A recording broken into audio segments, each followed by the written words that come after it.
سانحہ 9 مئی لاہور کلب چوک GOR get پر حملہ case کا فیصلہ سنا دیا گیا۔ شاہ محمود قریشی مقدمے سے بری، یاسمین راشد، عمر چیمہ کو 10 سال قید کی سزا سنا دی گئی۔ اعجاز چودھری اور میاں محمود الرشید کو بھی 10 سال قید کا حکم۔ تمام مجرموں کو 5 لاکھ روپے جرمانے کی سزا بھی دی گئی۔ مجرموں کی جائیداد ضبطگی کا بھی حکم۔ انسداد دہشت گردی عدالت کے جج نے فیصلہ سنایا۔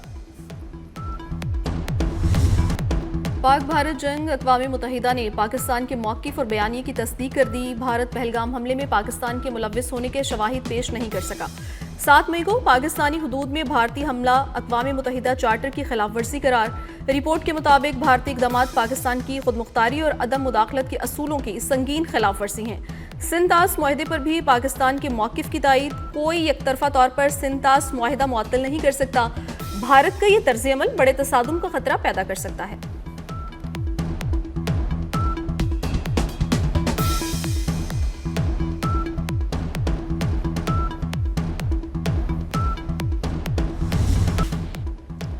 UN ماہرین نے پاک بھارت جنگ پر رپورٹ جاری کر دی۔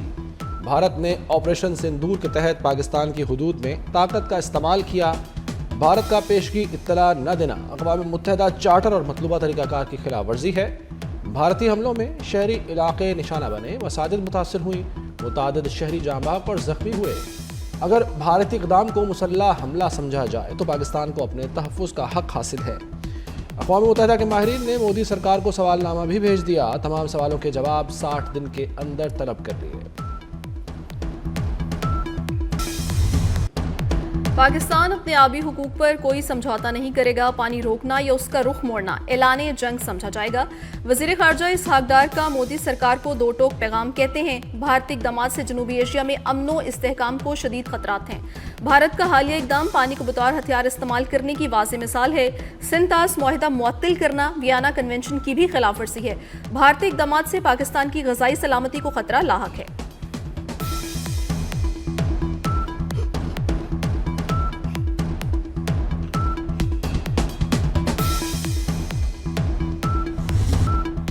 اقوام متحدہ میں حق خود ارادیت سے متعلق پاکستان کی قرارداد منظور۔ مقبوضہ کشمیر اور فلسطین کے عوام کے حق میں عالمی توجہ مزید مضبوط۔ اقوام متحدہ میں پاکستان کے نائب مستقل مندوب عثمان جدون نے اپنے خطاب میں کہا کہ فلسطینی عوام کے حق خود ارادیت کی مسلسل نفی سے مشرق وسطیٰ میں پائیدار امن ممکن نہیں۔ پاکستان کا شام کی خود مختاری کے احترام کا مطالبہ۔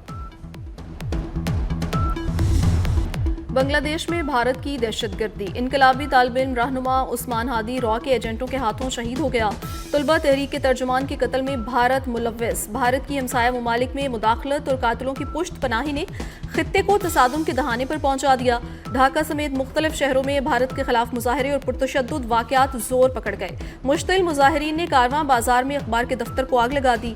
مظاہرین نے شیخ مجیب الرحمان کا گھر بھی جلا دیا۔ چٹاگانگ میں بھارتی ہائی کمشنر کے دفتر کے باہر بھی احتجاج۔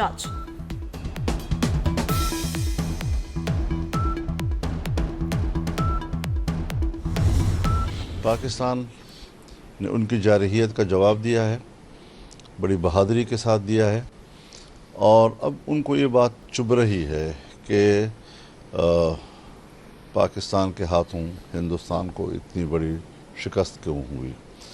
لیکن مجھے اطمینان ہے کہ پاکستان کا دفاع طاقتور ہے اور ہماری دفاع ہندوستان کے ہر جارحیت کا مقابلہ کرنے کی صلاحیت رکھتی ہے۔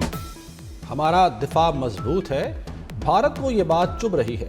پاکستان نے بھارتی جارحیت کا جواب بڑی بہادری سے دیا۔ مولانا فضل الرحمان کی جنگ میں میڈیا سے گفتگو کا PTI اور دیگر اپوزیشن جماعتوں کو ایک پیج پر ہونا چاہیے تھا، جو ممکن نہیں ہوا۔ مشترکہ ایجنڈے پر اتفاق رائے ہو تو آل پارٹیز کانفرنس بلائی جا سکتی ہے۔ مولانا فضل الرحمان نے پیر ذوالفقار نقشبندی کی قبر پر فاتحہ خوانی کی۔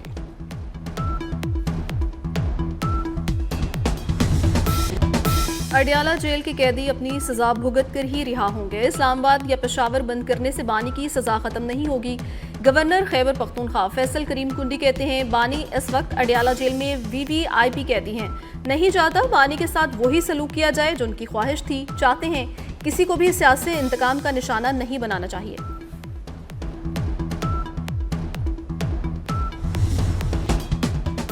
کچھ لوگ بلوچوں کو لا حاصل جنگ کی طرف دھکیل رہے ہیں۔ وزیر اعلیٰ بلوچستان سرفراز بگٹی کا کوئٹہ میں پاسنگ آؤٹ کی تقریب سے خطاب۔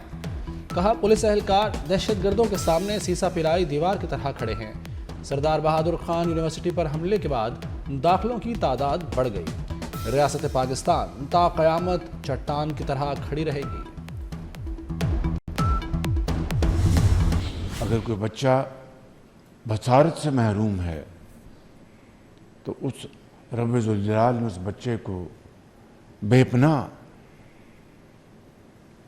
حکمت اور بصیرت سے نوازا ہے، اور اس ادارے کے لیے میں 15 coasters for transportation of these special children to and fro اس کا میں اعلان کرتا ہوں۔ وزیر اعظم نے اسلام آباد میں آٹزم کے لیے سینٹر آف ایکسیلنس کا سنگ بنیاد رکھ دیا۔ شہباز شریف کا کہنا ہے آٹزم کا شکار بچے کسی بھی طرح عام بچوں سے کم نہیں، خصوصی بچوں کے لیے جو کچھ کریں کم ہے، قوم کے خصوصی بچے ہمارے بھی بچے ہیں۔ وزیر اعظم نے آٹزم سے متاثرہ بچوں سے ملاقات بھی کی۔ تقریب میں خصوصی بچوں نے شاندار فن کا مظاہرہ کیا۔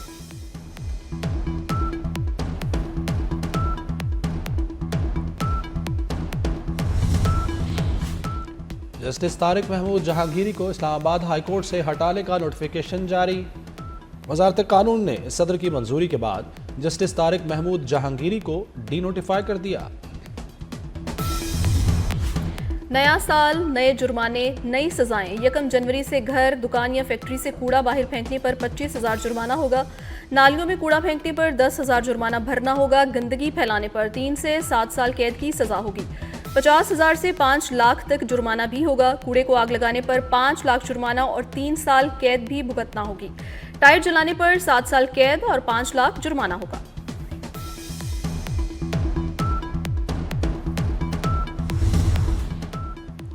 سرکاری اداروں کی کارکردگی جانچنے کے لیے پنجاب پرفارمنس مینجمنٹ یونٹ قائم۔ پنجاب میں پہلی بار ورچوئل ٹور وال قائم۔ مریم نواز ڈیش بورڈ کے ذریعے صوبہ بھر کی لائیو مانیٹرنگ کریں گی۔ وزیر اعلیٰ پنجاب کی زیر صدارت خصوصی اجلاس۔ ہر شہر میں مہنگائی، کھلے مین ہولز، آوارہ کتوں کی بھرمار اور وال چاکنگ بھی چیک کی جا سکے گی۔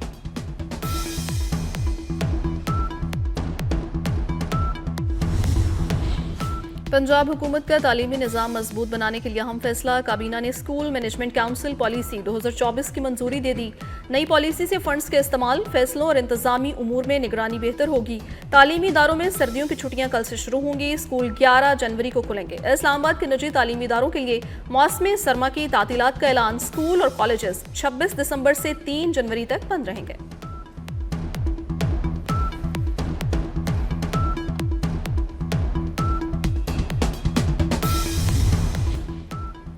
عالمی ریٹنگ میں بہتری۔ اسلام آباد ایئرپورٹ پاکستان کا پہلا 3 سٹار ایئرپورٹ بن گیا۔ عالمی ریٹنگ کمپنی اسکائی ٹریکس نے ریٹنگ جاری کر دی۔ عالمی ریٹنگ کمپنی اسکائی ٹریکس نے اسلام آباد انٹرنیشنل ایئرپورٹ کو 3 سٹار ایئرپورٹ قرار دے دیا۔ پنجاب میں پتنگ بازی کے رولز منظور۔ خاص سائز سے بڑی پتنگ نہیں بنائی جا سکے گی۔ خاص ڈور اور کاغذ استعمال ہوگا۔ پتنگ بنانے فروخت کرنے کی رجسٹریشن فیس 1,000 رکھی گئی ہے۔ سیکٹری ہوم کے مطابق ابھی پتنگ بنانے یا اڑانے کی اجازت نہیں ہے۔ 6 اور 7 فروری کو ڈی سی اجازت دیں گے۔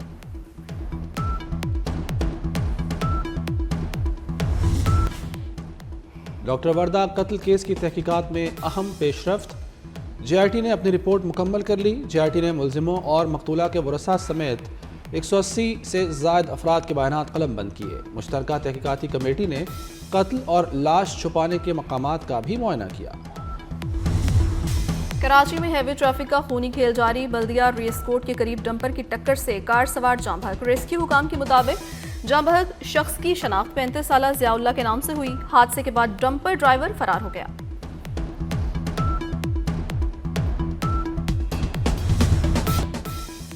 کراچی میں موٹر سائیکل پر نازیبہ حرکت کرنے والا اوباش شخص پکڑا گیا۔ ایس ایس پی سینٹرل کے مطابق ملزم سے موٹر سائیکل بھی برآمد کر لی گئی۔ لاہور کے علاقے باغبان پورہ میں گھر کے باہر خاتون کو ہراساں کرنے والا ملزم بھی گرفتار۔ پولیس نے ملزم کو سی سی ٹی وی فوٹیج اور جدید ٹیکنالوجی کی مدد سے گرفتار کیا۔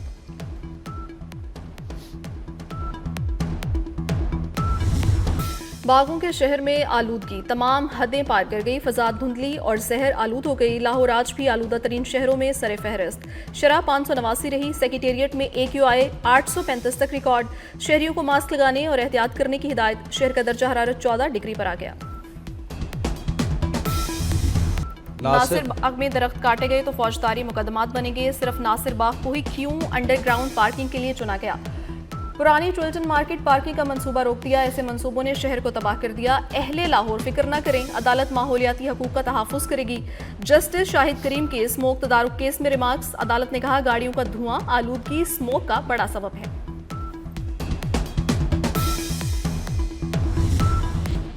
سڈنی واقعے کی تحقیقات جاری، لیورپول پولیس نے 7 مشکوک افراد کو حراست میں لے لیا۔ پولیس کے مطابق گرفتار ملزموں کے نظریات حملہ آوروں سے ملتے ہیں۔ ملزم ممکنہ طور پر دہشت گردی کی منصوبہ بندی کر رہے تھے۔ ملزموں کا فی الحال سڈنی حملے سے براہ راست تعلق ثابت نہیں ہو سکا۔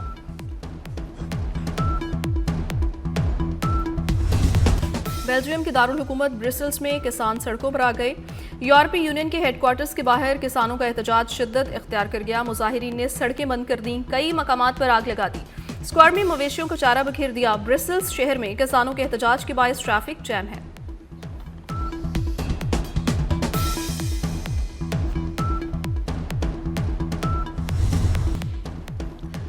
PSL 11 کی تیاریاں عروج پر، غیر ملکی کھلاڑیوں کی رجسٹریشن شروع، آخری تاریخ 20 جنوری مقرر۔ پاکستان سپر لیگ 26 مارچ سے 3 مئی تک کھیلی جائے گی۔ 2 نئی فرنچائزز کی نیلامی 8 جنوری کو اسلام آباد۔ ایشیا سیریز کا تیسرا ٹیسٹ، تیسرے روز کا کھیل ختم، کینگروز کو برتری حاصل۔ آسٹریلیا نے 4 وکٹوں پر 271 رنز بنا لیے۔ آسٹریلیا کو انگلینڈ کے خلاف 356 رنز کی برتری حاصل ہو گئی۔